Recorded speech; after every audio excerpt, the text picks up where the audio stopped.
33 years ago, a midwife was born. Yes, it was me, but I'm not 33. I gave birth to my third child at home before the doctor arrived. He couldn't find our place in Transcona with Avenue East and Avenue West, and it was 6 o'clock on a Friday night and the traffic was busy. And I was blowing off the urge to push.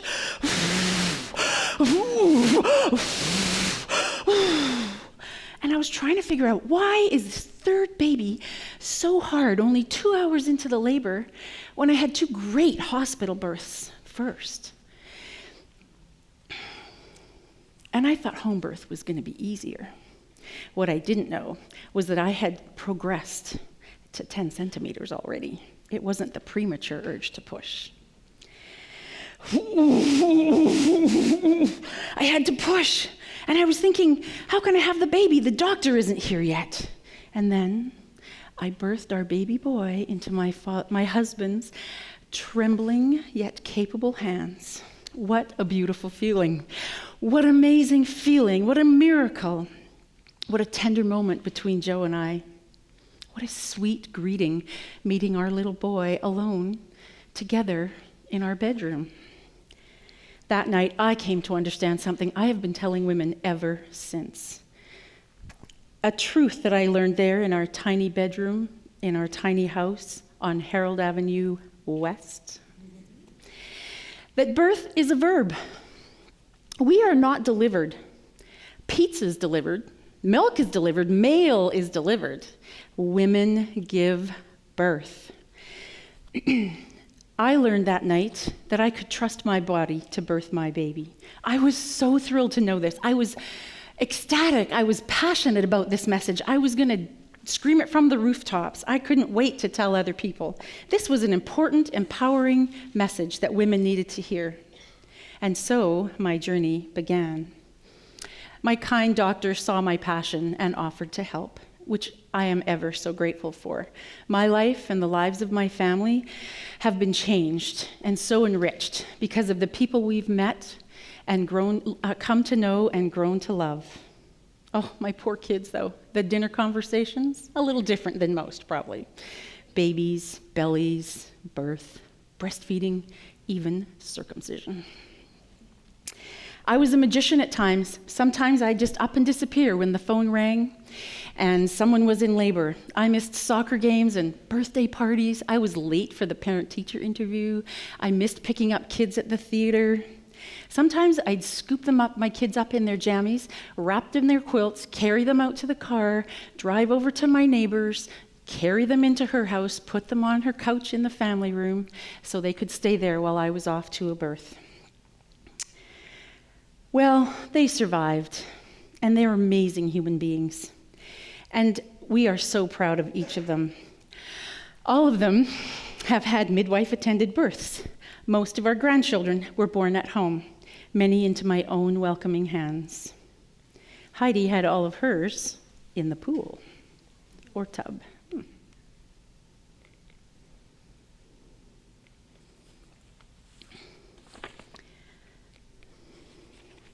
Oh, pregnancy's an adventure, all right.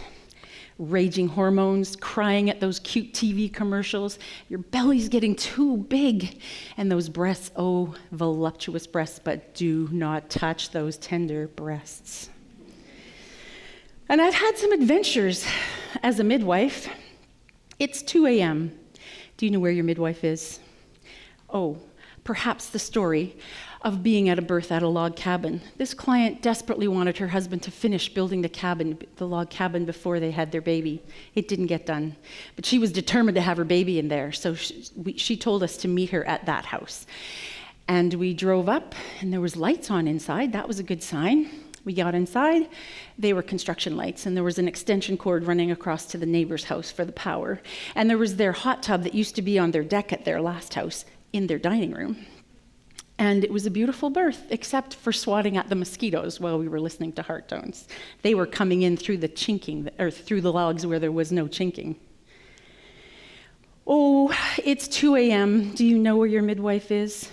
It was a dark and stormy night. It was pouring rain. 2 women are in labor, one at the hospital having her second baby. We go there, she has her baby, it's a lovely birth, and before her 2-hour postpartum is up, which is what we usually spend with her, we asked the nurses if they would continue taking care of her. Of course, they said yes.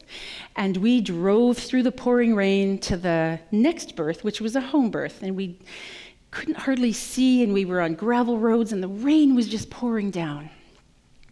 And we drive in the lane and we see her dad hauling a hose across the lawn and into the house. And we carry all our gear in and we learn what's happening. The mom, the woman in labor, is in the shower. Her husband is helping her. She wants to have a water birth. She calls her dad and asks him to help set up the pool. Unfortunately, by the time we got there and he was filling the pool, the hot water tank was empty. But fortunately, because she was in the shower and labor progressed so beautifully, it wasn't long before she birthed her baby there. Another rural birth. We went out to help a lady. When I got there, she was laboring comfortably in her tub, and she was planning a water birth. And the light bulb in the bathroom burnt out. No problem. Her husband will go get another light bulb. He's gone a long time. We don't know what's going on. And he comes back with a red light bulb. All he could find was the spare bulb from the chick's heat lamp. It was a beautiful birth in the hue of the red light. Things happen for a reason. Fluffy was my first birth experience. I was 6 when we moved to a new city. A new house, I had new friends, I had a new bedroom, and I had a new cat, and we named her Fluffy. I was 7. I loved her to death, and I fed her, and she slept with me, and I dressed her up in doll clothes and pushed her in my carriage. She was my cat, and she slept on my bed. I was 7 when she had her kittens on the end of my bed. There were 2 born when my mom noticed her and scooped her up in an old towel and put her in a box in the bottom of my closet and said, "Marla, don't disturb her. She's going to be busy having more kittens." I couldn't leave. I was so excited. I just laid on my bedroom floor and rested my head in my hands and waited and watched and listened. And I heard the little sounds of her laboring and birthing her babies, but Fluffy was very discreet. I couldn't really see those kittens coming out of her, but I watched as she licked them clean and nuzzled them close to her body for warmth and milk. There was no formal education in Manitoba when I had the aha moment that I should help women birth their babies. And I was not even really aware of the title midwife, but it is quite an adventure. I was an avid reader of birth books since the day I found out I was pregnant with my first baby. I read books and textbooks and journals. I was registered in the nursing program between my second and third babies. Then I became pregnant with my third baby, and I spent so much time in the bathroom losing my lunch, I couldn't go to class. So I asked to be put on the next year's list. But in the meantime, I had that baby boy in my bedroom on Harold Avenue West, and I was transformed, and I understood birth is a verb. I didn't want to be a nurse anymore. My sweet doctor offered mentoring me and letting me help him help his home birth clients. So on Tuesdays, I went to his office, and he taught me how to do a blood pressure, how to palpate a woman's abdomen so I could tell where the baby is positioned, how to do a vag exam so I could assess progress of labor.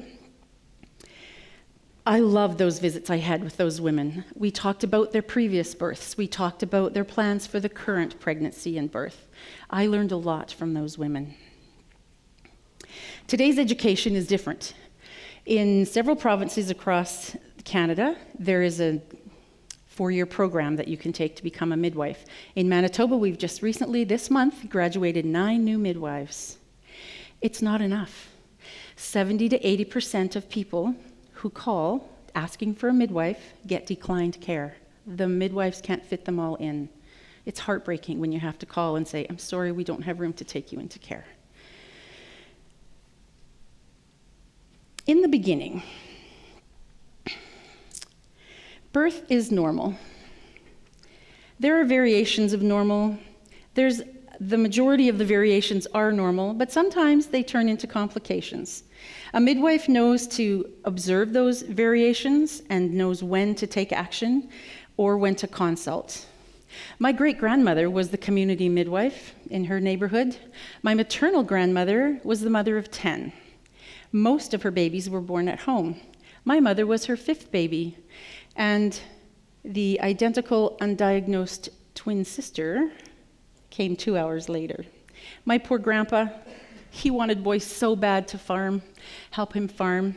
He called Verna and Verla Tommy and Billy till the day he died. And so did all their siblings. In the 1930s, doctors stopped going to home births and started going to hospital births. Women were dropped off at the door to go in and deliver their baby. Their husbands didn't come in with them. With industrialization came hospitalization, interventions, medication. Then over the years, we've had a variety of prenatal education. My 92-year-old mother-in-law tells me of reading Grantley Dick Reed and having very nice births after that. And then there was the Lamaze method. And then there was hypnobirthing. And water birth was sprinkled through that and is getting more and more popular. Yes, birth is an adventure, but birth is not an illness. I'd like to make a t-shirt that says that. We are designed to grow and birth and nourish and nurture our babies. We know how to sneeze. We know how to vomit. We know how to flatulate. Women have uteruses that know how to contract, and when those contractions happen, they open the cervix, and that uterus pushes that baby out. It's instinctive. It's primal. Imagine yourself in the bathroom, ready for a bowel movement, but someone's watching you. Ooh, kind of hard to move that movement with a crowd. Imagine making love. Oh, come back to me, now I just lost y'all, right? Someone's watching you. Kind of awkward. It's probably not happening for you. Imagine being in labor and someone's watching you. Oh, wait, that is women's experience of birth. There's a study from Japan many years ago that talks of when women were allowed to choose where they would birth, they chose a small, dark room with not very much room for anyone else to be in there, and their labors were markedly quicker and with less complications. Women need the option to find the balance between privacy and support. Did you know kissing reduces anxiety? It stops the noise in your mind. It increases your oxytocin, and that's the calming hormone, and it gives you a feeling of peace. Now you're all imagining kissing, aren't you? Well, it gets better. When we make love, we produce oxytocin. It's called the love hormone. It's a shy hormone. And do you know we make more of it when we're naked? So imagine that dark room being naked with the one you love. Oh, and the one that you love the smell of. Did you know, I'm sure you know, that we humans are scent sensitive. And our oxytocin levels go up. And our endorphins go up. Our endorphins are our happy hormone. And that helps us cope with labor. Again, we're primal, we're instinctive, we're intuitive. So let's go on a hospital birth. Whoa. First baby, maybe you're 5th. Maybe you're having contractions at home. The contractions are getting longer, stronger, and closer together. This is a good thing. Labor's progressing. You decide it's time to go to the hospital. You get in the car, you drive to the hospital, miss the potholes on the way. You get out of the car, you walk in the hospital. It's kind of a strange place. You don't go there very often. Usually you go there if you're visiting someone who's sick. You smell the smells. You get in the elevator and you just hope your water doesn't break while you're in there. And you don't like that feeling, bloomp, when the elevator gets to the floor you're going to. It makes you feel a bit nauseous. You get a room. They say, take everything off but your panties. Ooh, it's kind of chilly in here. And they give you a less than fashionable gown to wear. Hop on the bed, dear. There ain't much hopping going on at this point. You don't like how tight those monitor belts are around your belly. They need to know the baby's heart tones and how the contractions are doing, but it's tight. And guess what's happening to your oxytocin level? Yep, down, down, down. So that's okay. You're in the hospital. They can give you drugs. They can augment your labor. They give you an IV drip, speed up labor. Sometimes it makes labor so hard. It comes on really fast and difficult to cope with. No worries. They can give you an epidural. Oh, I just hope baby's okay with that epidural. Sometimes babies are stressed in labor with augmentation and an epidural. Well, if the baby's too stressed, they can give you a cesarean section. Hope that baby's breathing okay when he comes out. If not, the neonatal resuscitation team will whisk the baby down to treat him. Breastfeeding? Who are you going to breastfeed right now? You're exhausted, you're medicated, and your baby's down the hallway. It's not a great situation. So let's rewind to a hospital birth. To a home birth. Contractions start at home. They're getting longer, stronger, and closer together. You decide it's time to call the midwife, and yes, it's probably 2 a.m. She arrives, all her bags in tow. She quietly observes the contraction. She asks if she can listen to the baby's heart tones. This is my Doppler on the belly. She brings in her stuff, starts to unpack, sets up her equipment. She offers you maybe food or drink, asks how you're doing, maybe makes some suggestions. She's constantly observing you. And she knows when to call the second midwife. And she might give you a back rub. She's observing, she's charting, she's observing. My favorite comfort measure is a naked snuggle. I think I should have called my talk naked, maybe. I'm talking a lot about nakedness. It's a little awkward in a hospital setting. We have to put up a sign, "Do not disturb," on the door, and dads are always willing to accommodate, though, even if they just keep their little undies on. Mom can be naked because everyone's expecting mom to be naked. They snuggle, they talk, maybe they cry. Things change, labor progresses. Midwives know that they're visiting you back at their home birth in your space, and they respect that. And they encourage you to trust your body, listen to your body, respond to your labor. Okay, let's see if we can catch up. There we go. I love elephants, not only because they live in a matriarchal society, but because they're beautiful creatures. And the thing I love the most is that they support each other in labor. So if one of the herd is in labor, the other women, females, circle around her. They nudge her with their hips so she can sway her hips. Anyone that's had a baby knows this is a really comforting position or movement to do when you're having contractions.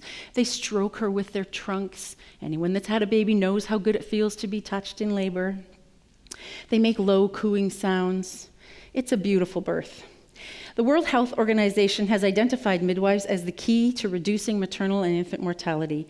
Midwives are the care provider for low-risk women, all aspects of care, physical, emotional, psychosocial. Birth is a physical process. We need not fear it. We can trust it. I protect women at birth. I respect the birth process. I love to see the strength and beauty of a woman pacing herself through contractions. I love to witness the power of love, Huey Lewis in the news, between two people as they work together to birth their baby. And I love the reverence and purity of the sweet greeting of a mom and baby as they gaze into each other's eyes. I'm honored to provide babies a gentle entrance earthside. I don't need to convince people where to have their babies. I give them information, and they make an informed choice. When a woman is comfortable and confident and relaxed, no matter the location of her birth, she feels good about it. If she feels listened to and respected and involved in the decision-making, she feels satisfied with her birth experience, even if it's not what she wanted. Birth matters. Babies matter. Love matters. It matters that we treat birth with dignity. It matters that we trust birth. Please trust birth. It matters that night that I had an adventure so long ago in a tiny bedroom in a tiny house on Harold Avenue. I learned to trust birth. Please trust birth. Thank you.